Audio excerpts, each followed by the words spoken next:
Ngayong buntag sa tanan, kami di ay Gracia team. O karon ang among ipakita nga drama sa inyo is nay usa ka batan-on nga lalaki. Usa siya ka Kristohanon but ang iyang kinabuhi is dili gyud nato maingon nga Kristohanon siya. Kay tungod sa iyang pagka-addict sa cellphone, dito dayon na mao ang hinungdan nga nahilayo siya diha sa Ginoo o mao pod ang hinungdan nga naguba ang ilang relasyon diha sa iyang pamilya. Usa ka adlaw, nagsimba siya uban ang iyang pamilya. Gibadlong siya sa iyang igsuong babayi kay bisan gawali si pastor, ga-cellphone siya.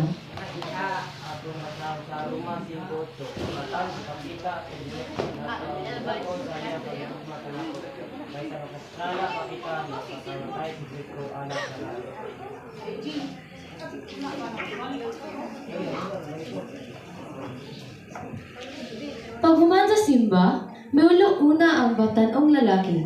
O kabalo mo asa siya neto? Wala, pero ato ni si Buaton. Neto siya sa iyong mga barkada.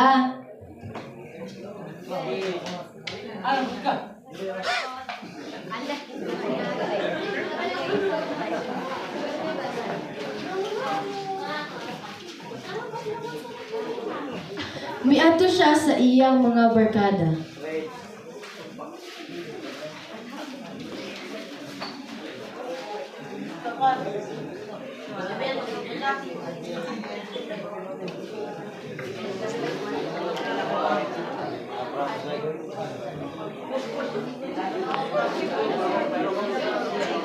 Ug miabot ang pila ka oras, giapa siya sa iyong manghud nga lalaki.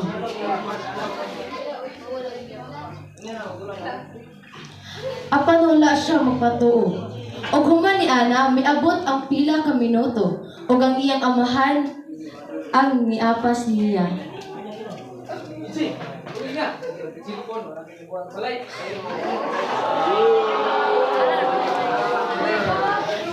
Nuli siya uban ang iyang amahan. Og dito na nagsugod ang pagkaguba sa relasyon sa iyang pamilya.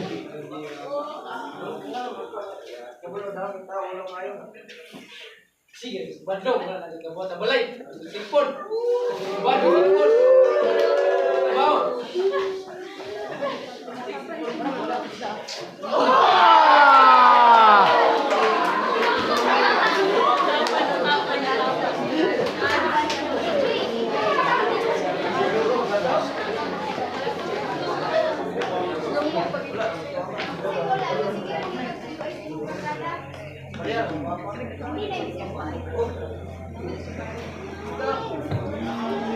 Sa iyang pagmuni-muni, nakita siya sa iyang mga batan-ong kauban sa simbahan. O giistoryahan siya.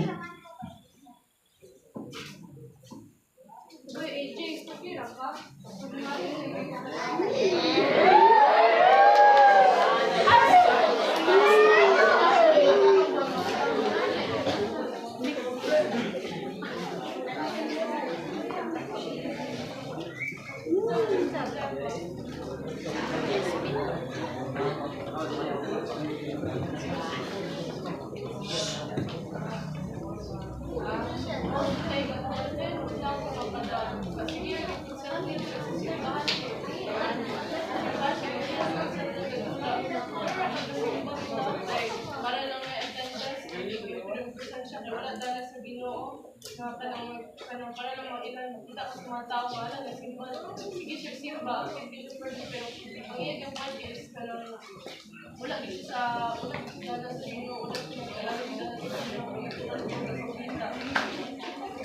para sa iyo kinsa ka sa lagi balik ka tama ka so start sa maning buhati para ma-fit ang balik na tayo sa Ginoo. Kasi ano baka malagay tayo. So, siya buhaton para mabalik na tayo sa Ginoo.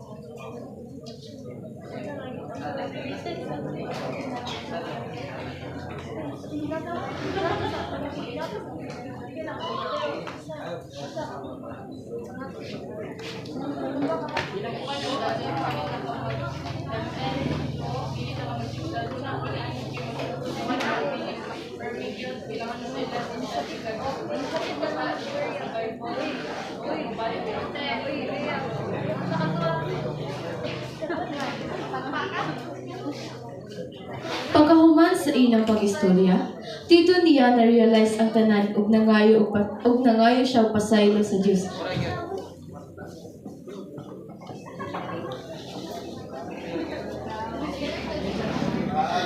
Pagkahuman, miadto siya sa iyang pamilya ug nangayo pud og pasaylo.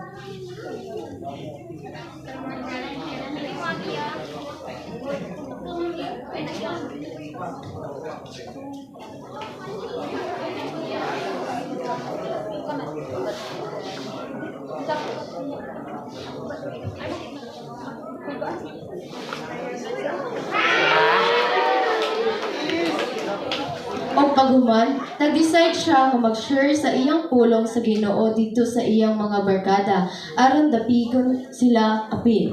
Dito sa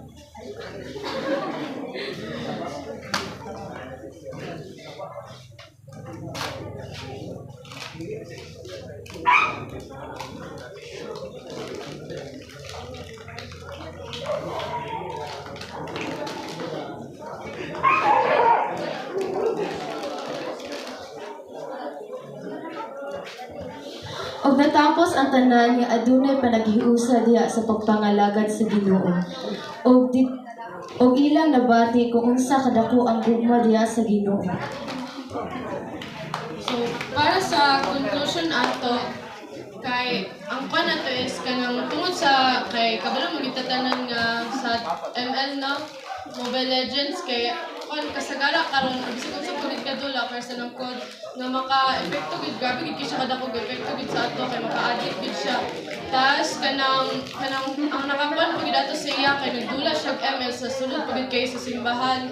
So pagkuan niya kay gasimba siya permi like kada Sunday siya gasimba murag grabe gid kay siya ka just not.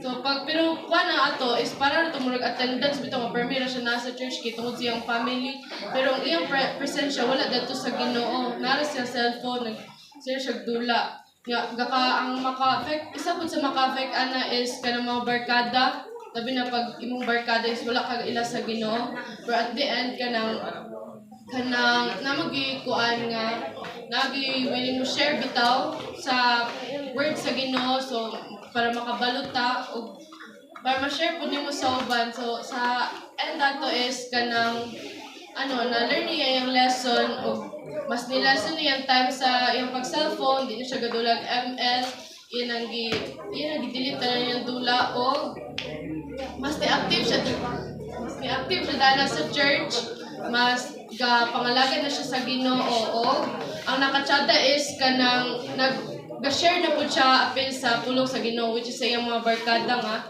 naka-influensya sa iya. So, mo ito.